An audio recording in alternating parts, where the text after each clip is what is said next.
దేశంలో ఎక్కడలేని విధంగా కాళేశ్వరం లిఫ్ట్ ఇరిగేషన్ ప్రాజెక్ట్ నిర్మించింది కేసీఆర్ ప్రభుత్వమని ఎమ్మెల్యే మాధవరం కృష్ణారావు అన్నారు. బాలనగర్ డివిజన్లో ఆయన స్థానిక కార్పొరేటర్ ఆవుల రవీందర్ రెడ్డితో కలిసి ప్రజా సమస్యలపై పాదయాత్ర చేశారు.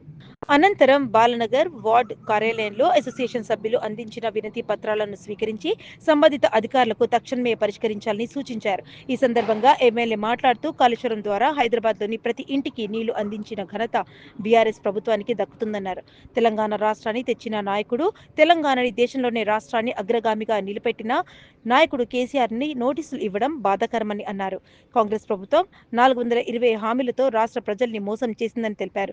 అభివృద్ధి చేయడం చేతకాని రేవంత్ రెడ్డి సర్కార్ కేసీఆర్పై అసత్య ప్రచారాలు చేస్తున్నారని విమర్శించారు.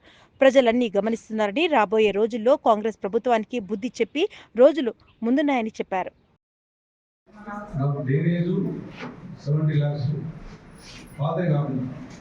దీన్ని యాడ్ చేయదు మనం ఇచ్చిన ఇతర ముక్కలు ఇక్కడ ఇచ్చినవి కాకుండా కొత్తగా నూతనంగా ఇవాళ ఇచ్చినాయి ఇది ఇచ్చిన మనకు శాంక్షన్ అయ్యాను సార్.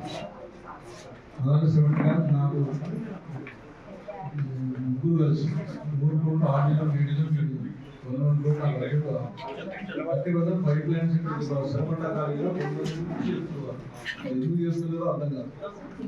ఎందుకు ప్రాబ్లమ్ సరిపడా ఖాళీ 3-4 ఏళ్ళ ఇమీడియట్గా సరిపడా ఖాళీకి వెళ్ళి